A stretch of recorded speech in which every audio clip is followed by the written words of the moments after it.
I'm doing some things here. Okay. Now,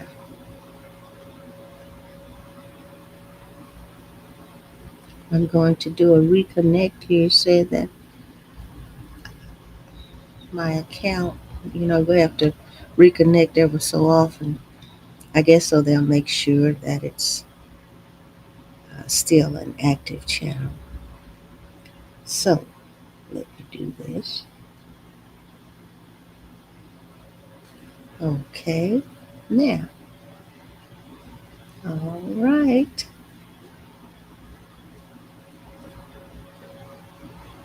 So, now that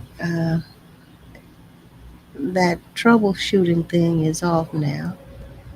So, let me see here. Okay, I am on here live. And so, for those of you who are just starting with me, I had to do some straightening up on here. I had a little error thing here.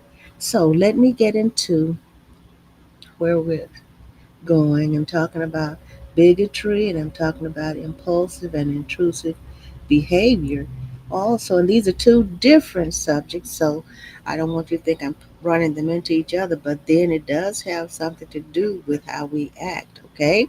So this is from Bing.com, impulsive and intrusive behavior.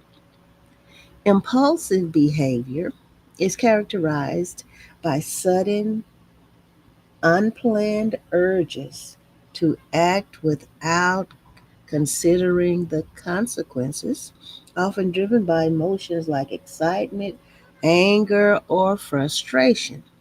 Intrusive behavior, on the other hand, involves unwanted, repetitive thoughts that cause distress and anxiety and are typically unrelated to the individual's actual desires. These thoughts can be persistent and may lead to significant mental distress. All right, so let's get into that where I had about impulsive and intrusive. What is the difference? Okay, and I had pulled up, I wanted Psych Central. Let me go here. Psych Central, this is one of my favorite sites. Of course, those of you who've been with me for quite a while know that this is one of my favorites. Difference between, what is the difference between impulsive and intrusive thoughts? And so people do things because of intrusive or impulsive thoughts. They do. And some people say, I don't know why I did that. So, impulsive thoughts are sudden urges to act without considering consequences, whereas intrusive thoughts are unwanted, distressing thoughts that arise involuntarily. So, there's a difference, okay? Now, intrusive and impulsive thoughts are common experiences that can significantly impact mental well being. While they may seem similar, they differ in nature and how they affect individuals. So, this is really, really good. I'm so glad for this. I thank God for giving these to me.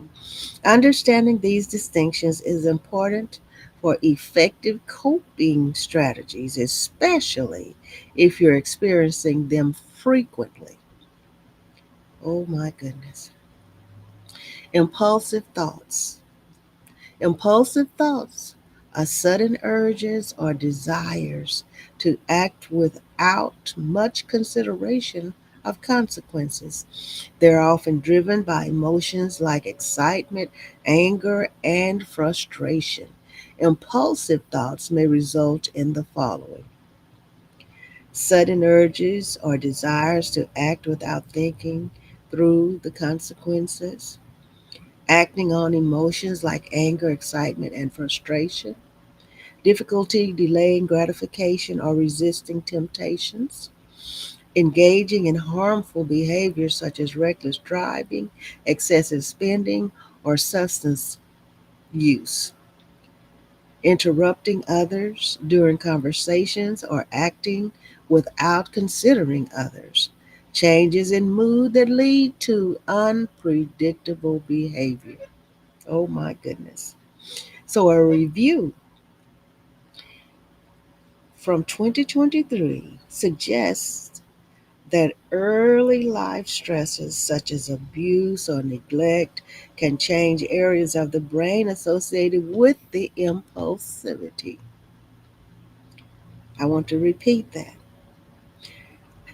A review in 2023 suggests that early life stressors such as abuse or neglect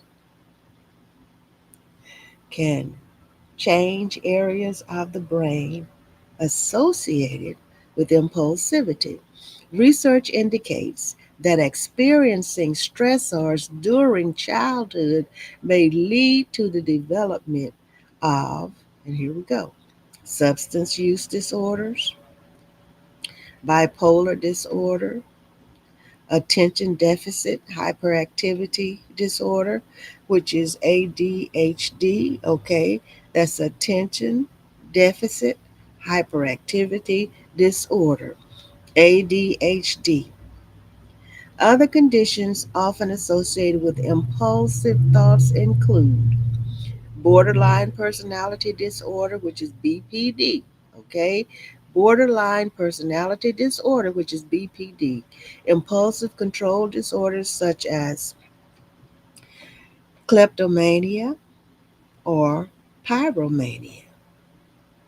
Oh my goodness. Kleptomania is when you steal, pyromania is when people set fires. Ooh, wee. Let me go there. I want to make sure of that. Pyromania. Whoa. Let me see. Understanding pyromania. Pyromania is impulsive. It's an impulse control disorder in which individuals repeatedly fail to resist impulses to deliberately start fires, to relieve some tension, or for instant gratification. My goodness, I told you I'm not far off from that, huh? No way. My goodness. And then kleptomania, we know we've heard that word kleptomaniac. That's when people have the impulse to steal, take something that doesn't belong to them. Kleptomania is a mental health disorder characterized by an uncontrollable urge to steal items that are typically of little value and not needed for personal use or financial gain. It is classified as an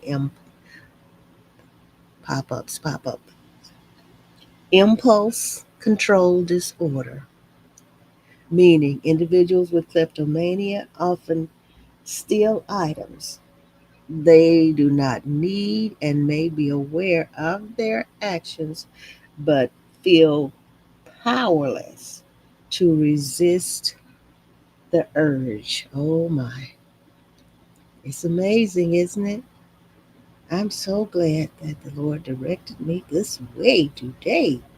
Okay, so these are things that can come with impulsive thoughts, and they could include repeating here borderline personality disorder, BPD, impulse control disorders such as kleptomania and pyromania. Then we have gambling disorder. I know someone that had a gambling disorder, and it wasn't told to me. The person had uh, asked me for something and said that he needed it for something different. And I had saved that money to get something that I needed, but because he told me he needed it, it seemed that he needed it more than I did at the time. And he said he was going to pay me back, but he never paid me back. And then later, months later, he told me he had been to rehab for gambling. And that is what he did with the money that he got from me. He convinced me to lend to him, that he gambled that money away. So I know something about that secondhand. And it's easy to get off into that gambling. It's easy to get into that. Um, I remember when I went on a trip, and we went on a cruise. And when we got out, we had to get out 40 miles into the sea, because then we were in not in territory. We were able to gamble, and they opened up the tables and the machines and things like that. And I decided, I'm telling on myself, I don't think I've ever told this publicly. I wanted to try it, and I started putting money in that machine, and I just kept putting it, thinking, okay, I didn't win that time, but I could win this time, and got myself in some financial trouble. But God blessed us to make it home, and I have not done that anymore. And then I went to somewhere we went, uh, and it's this place I had. We went for entertainment, but then with this place was connected with this casino, and so the restaurants were in there with the casino. And so as we were walking through to go to the restaurants, it just bothered me, really, really, really bothered me, because I would see people and seem like some people were just sitting there waiting on others. Now, this is in my mind because it really bothers me, because I've heard of the stories, and I almost put myself there. That was one time, haven't ever done it again. Put myself in a predicament where you see people spend everything they have in those machines and gambling and all of that, and they go into financial ruin, and they put their families in jeopardy and the whole works. And as I was walking through there, it was just really, really getting to me, because this place was huge and had several restaurants. We had to walk a ways to get to the restaurant we were going through, but it was walking on around, on the outskirts, but the casino was in the middle, and you could just hear these machines, and it just sounded, oh, it was terrible to me. But I made it, and thank God I've never, ever, ever done that again. And that was, oh my goodness, probably about 40, 50 years ago that happened. Gambling disorder. So I kind of understand what that is, but thank God I didn't get to the point where it put me in ruin and put my family in jeopardy and all of that. Then we have, now I'm coming back, okay? Like this evangelist that came to our state meeting at Texas Northeast. He said, come on back. Come on back. I'm coming back now. But these things, I can talk about that, and I can talk about trauma. I haven't said anything about, but I won't talk about that today. Other conditions often associated with impulsive thoughts include borderline personality disorder, which is BPD, which I'm repeating, impulsive control disorders such as kleptomania and pyromania. There's the gambling disorder now, the intermittent explosive disorder. That means sudden outbursts of anger or violence. Oh my goodness. Wow. My Lord. So now we go on. Intrusive thoughts. Intrusive thoughts.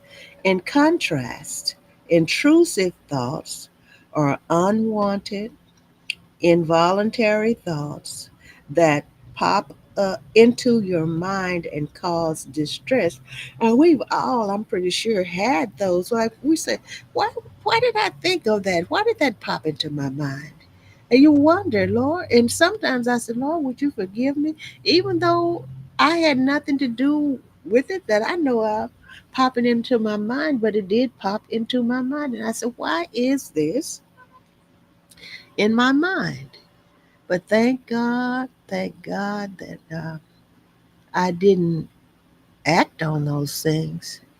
It's amazing. It is so amazing. I tell you, the mind, and like the Negro College Fund slogan, a mind is a terrible thing to waste. Oh, yes, it is. It's a terrible thing to waste. And we should guard it with everything in us. Thanks be to God for giving us the knowledge and the strength, the intelligence, the fortitude, the resilience that we need in order to stay grounded. And that's because of God's goodness. And in contrast, intrusive thoughts are unwanted, involuntary thoughts that pop into your mind and cause distress. These thoughts are typically unrelated to a person's actual desires and can involve disturbing content. Oh, yes, such as tears and fears of harm or inappropriate imagery. Wow.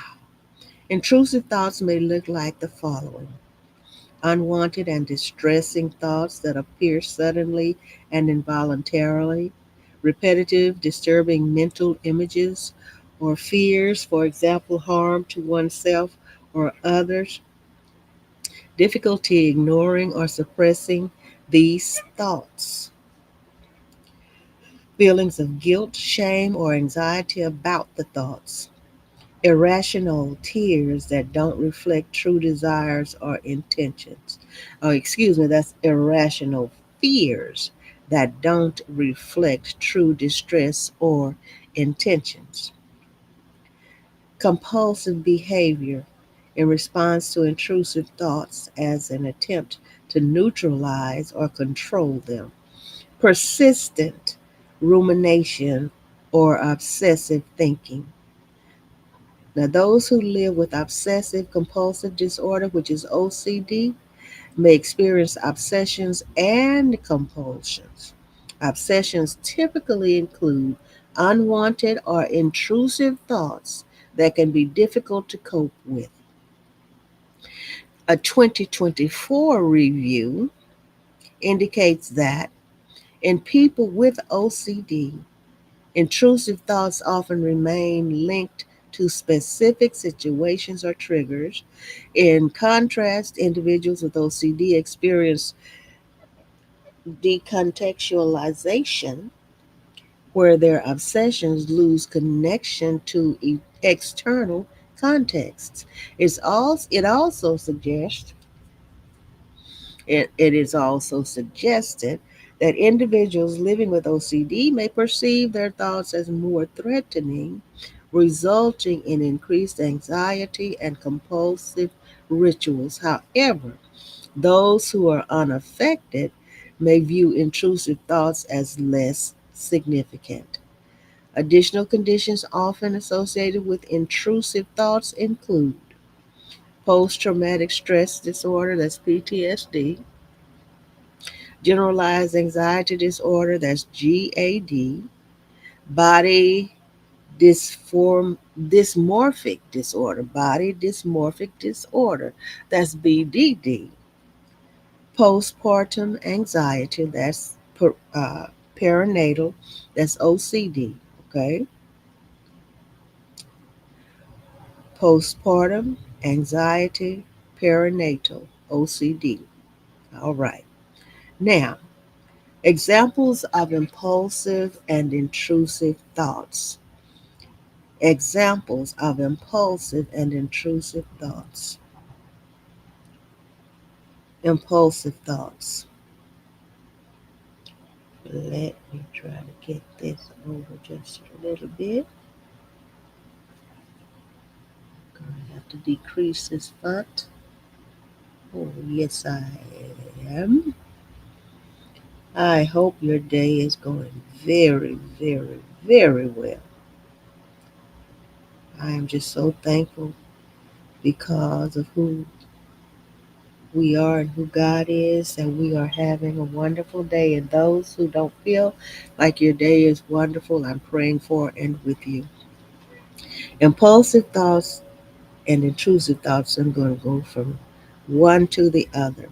Impulsive thoughts Suddenly quitting a job after a frustrating meeting without thinking through the consequences.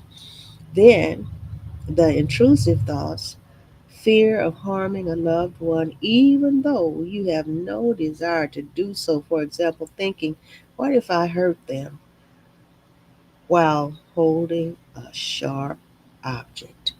Wow, this is amazing, isn't it?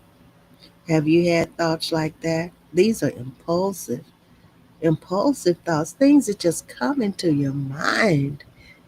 And I said, what in the world? What in the world is this? Next, impulsive thoughts, making a large unnecessary purpose on a whim, like buying an expensive item you don't need. And then the intrusive thoughts are unwanted sexual or violent images that randomly pop into your mind and cause distress. Then impulsive, blurting out something inappropriate during a conversation because of strong emotions like anger and excitement. Then the intrusive, doubting whether you turned off the stove or lock the door even after checking multiple times. Have you done that? I do it almost every night. I've checked the doors. I go back and check them again. I might do that 3 times before I call it a day. I might do it. My. So that is intrusive thoughts. Just want to be sure that the doors are locked. And I in my mind, okay, you've already checked the doors, but I go back and check them again. Oh my goodness.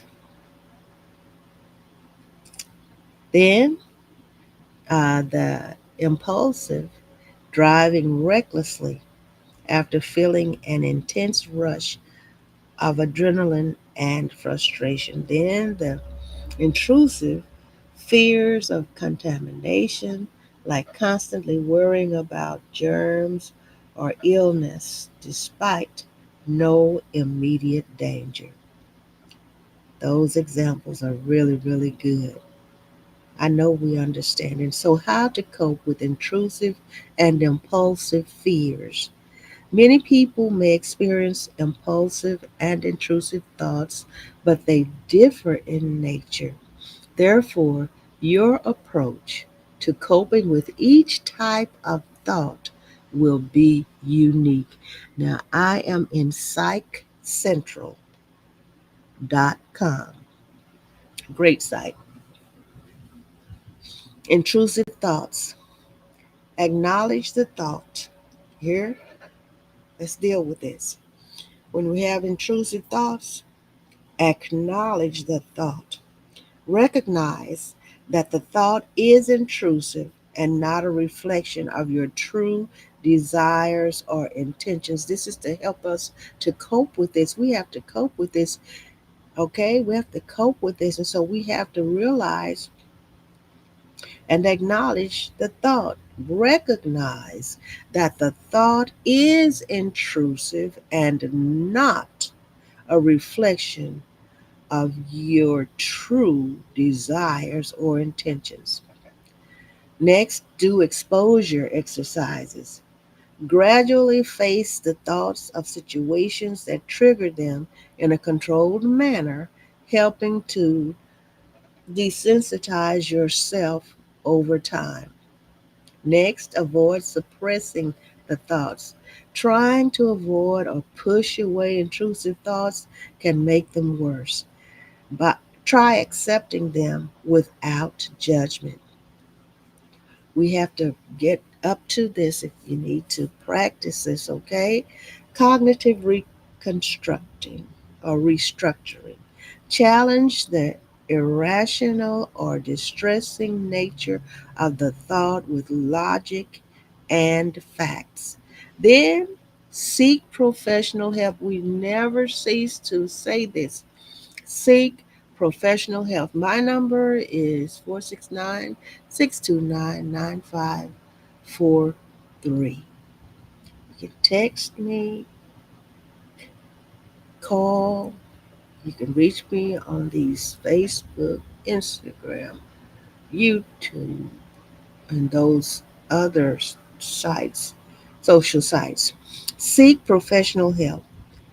If intrusive thoughts become overwhelming or interfere with daily life, consider therapy, such as cognitive behavioral therapy, and that's CBT.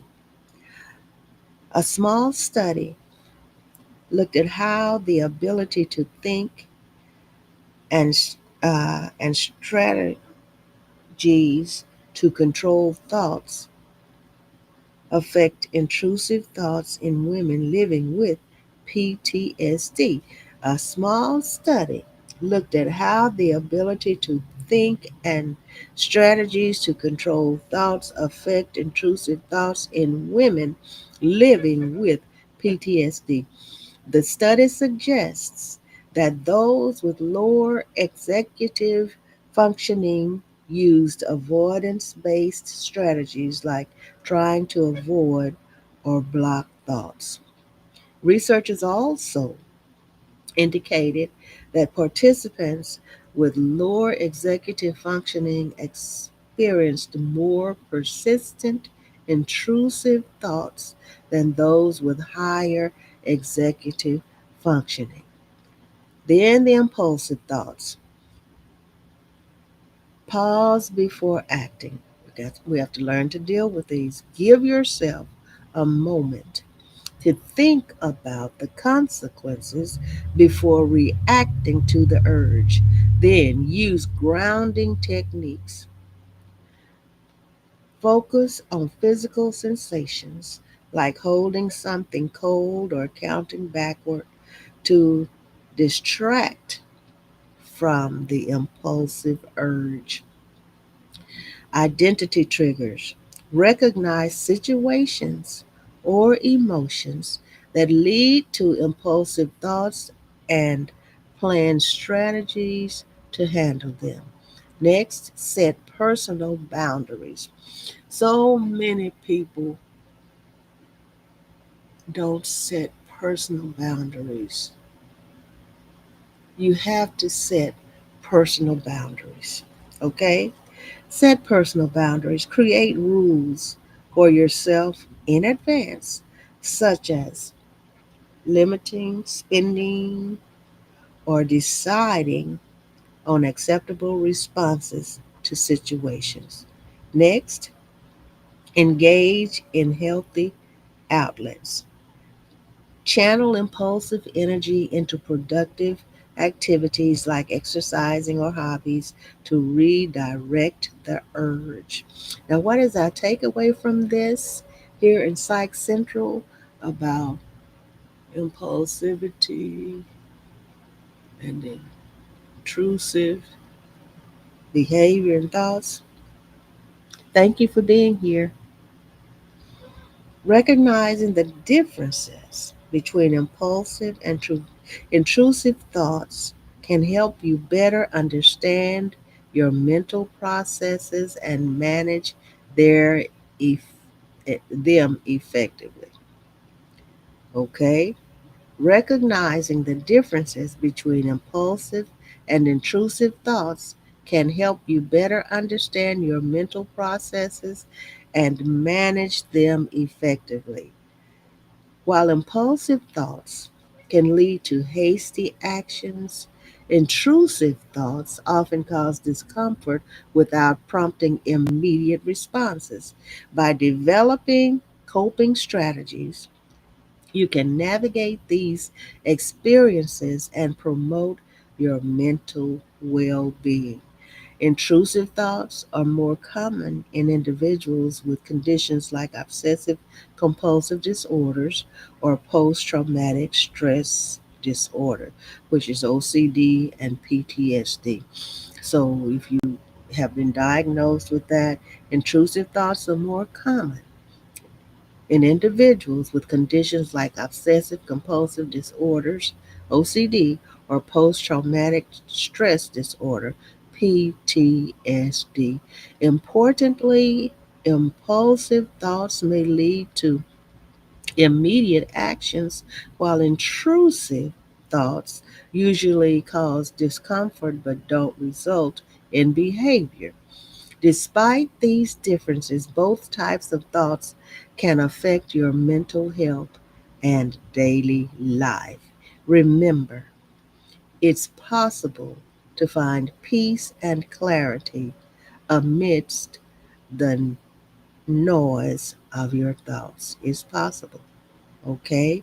It's possible. My service is peace of mind counseling, peace of mind. And 469-629-9543, certified in 5 different areas of counseling. Next, we will go to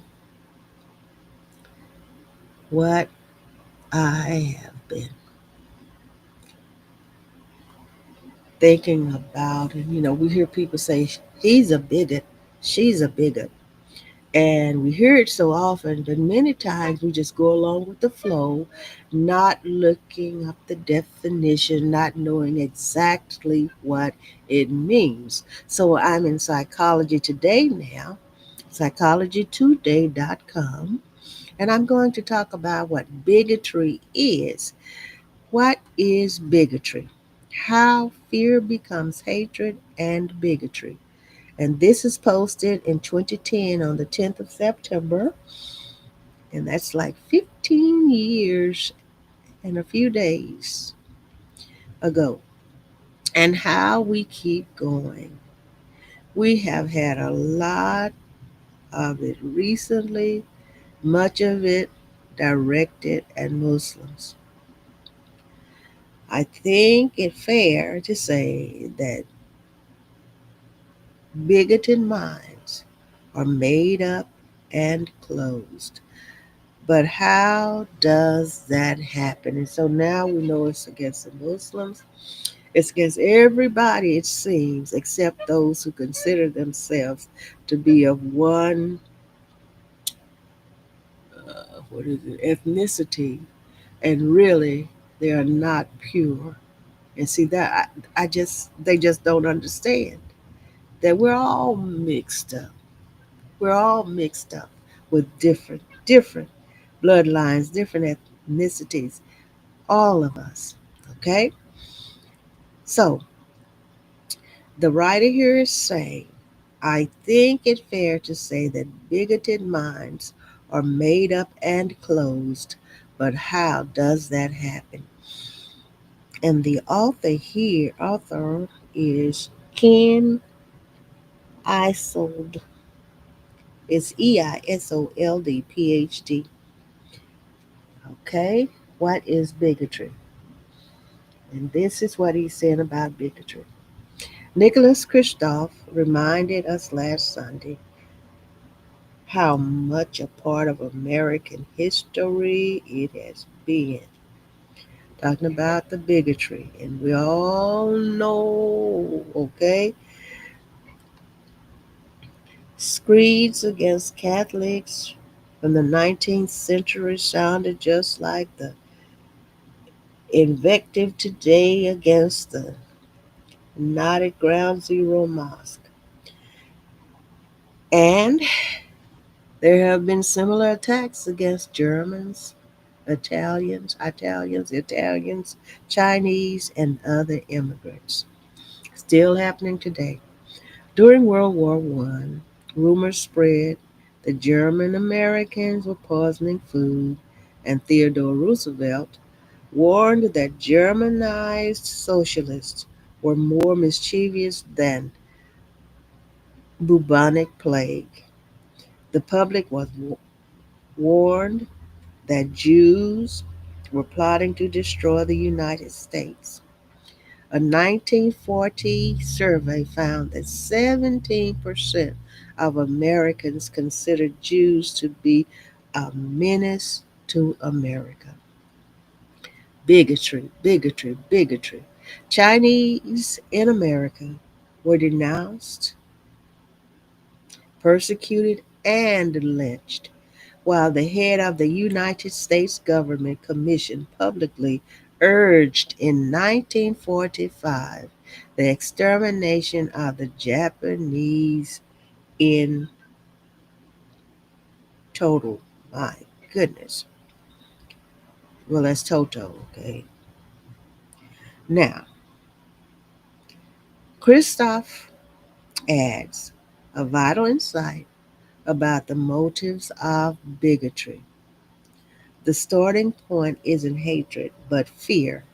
And I know that's right. I know that's right. People fear what they don't understand. And rather, in many cases, try to understand it, they'd rather destroy it because they don't understand it. And because they don't understand it, it scares them. So the starting point isn't hatred, but fear.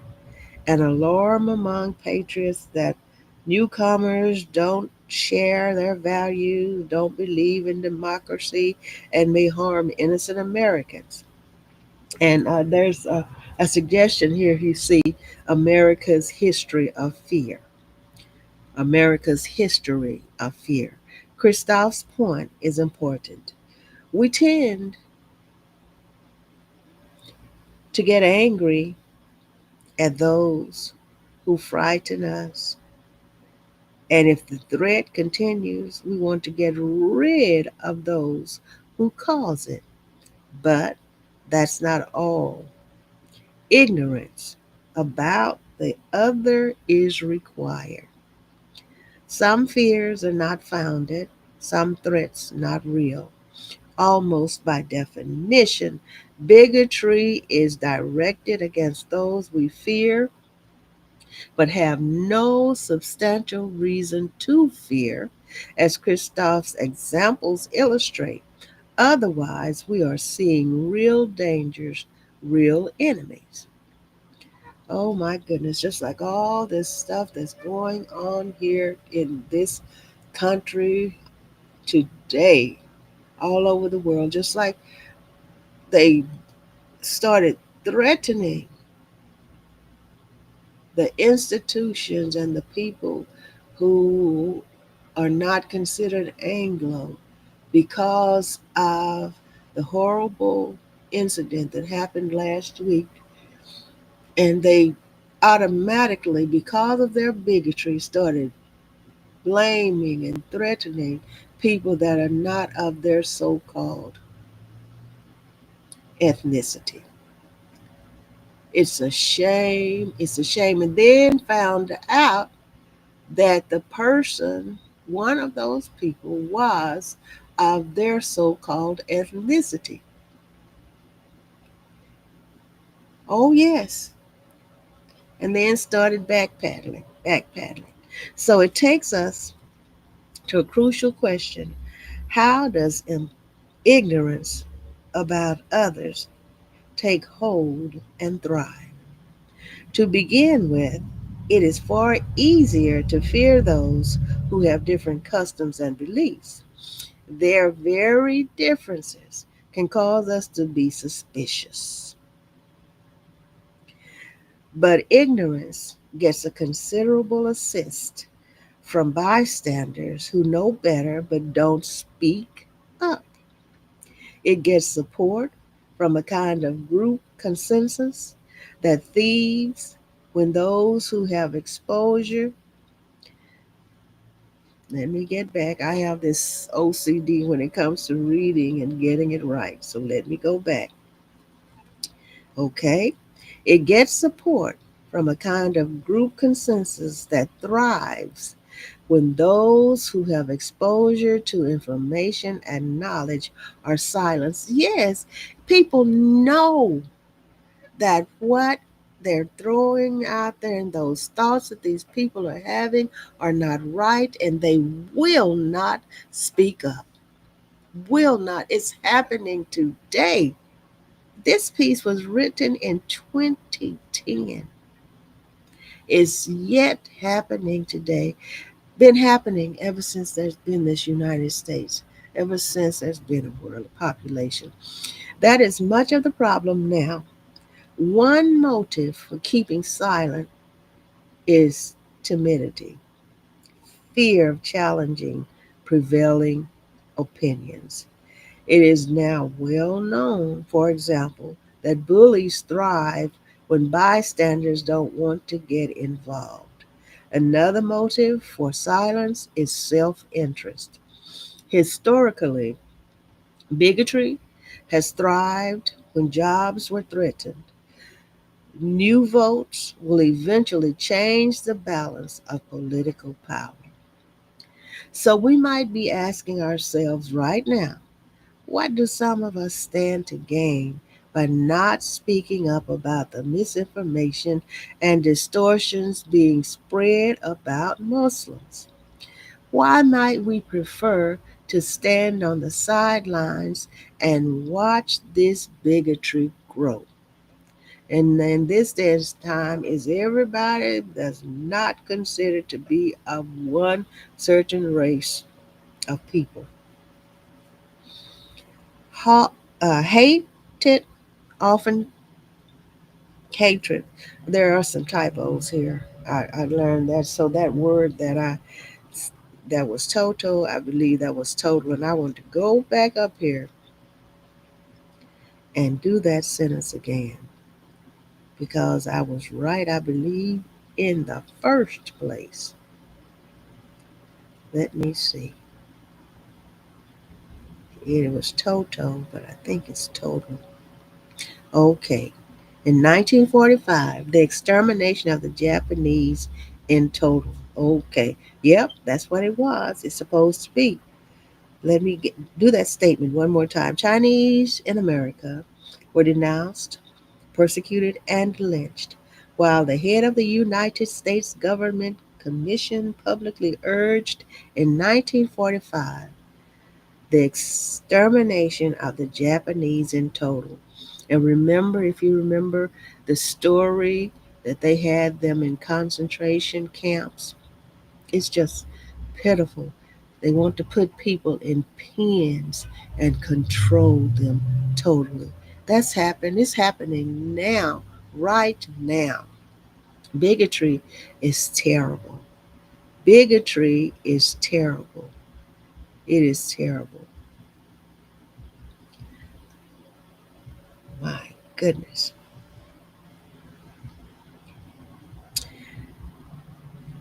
My God.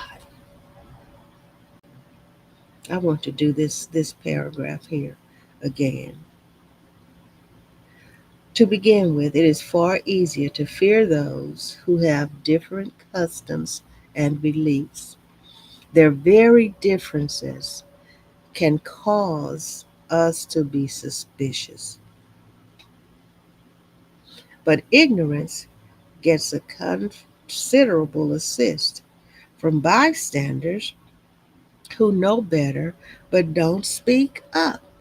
It gets support from a kind of group consensus that thrives when those who have exposure to information and knowledge are silenced. That is much of the problem now. One motive for keeping silent is timidity, fear of challenging prevailing opinions. It is now well known, for example, that bullies thrive when bystanders don't want to get involved. Another motive for silence is self interest. Historically, bigotry has thrived when jobs were threatened. New votes will eventually change the balance of political power if the people would get out and vote. So we might be asking ourselves right now, what do some of us stand to gain by not speaking up about the misinformation and distortions being spread about Muslims? Why might we prefer to stand on the sidelines and watch the bigotry grow? Hatred often starts from fear, and Christoph points out, he points it out. But what do we have to gain from letting it run its course? What do we have to gain? And we're going to the basics now. We're in psychology today. What is fear? And then they want you to take a turn, generalize it, and all of that. My goodness, what is fear? Let's go there, and then we'll be finished with this. Fear, reviewed by Psychology Today staff. Fear. If people don't feel fear, they wouldn't be able to protect themselves from legitimate threats. Fear is a vital response to physical and emotional danger that has been pivotal throughout human evolution, but especially in ancient times when men and women regularly faced life or death situations.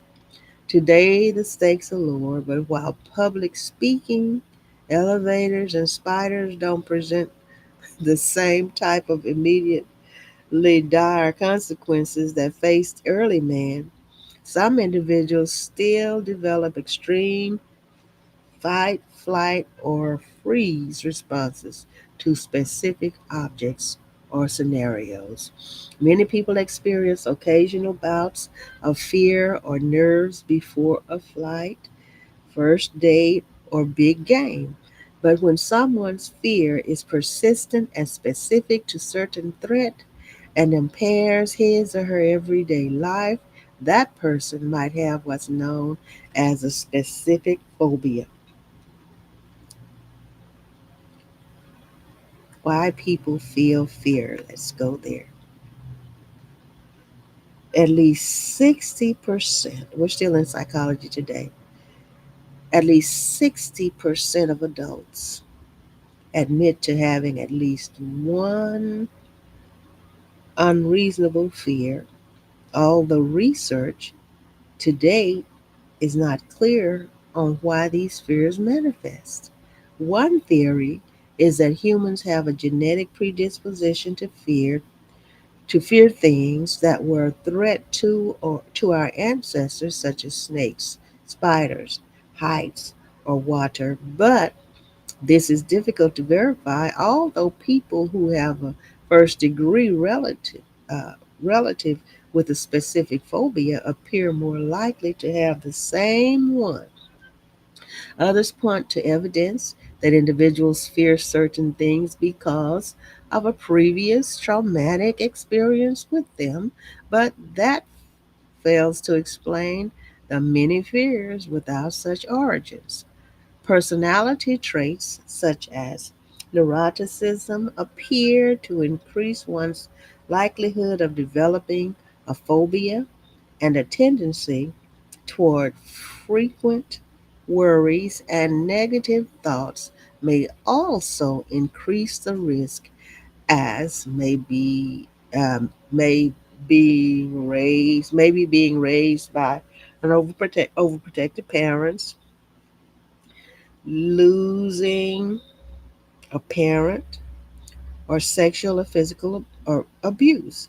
Most likely is that people follow multiple pathways to fears, not least among them the emotional response of disgust.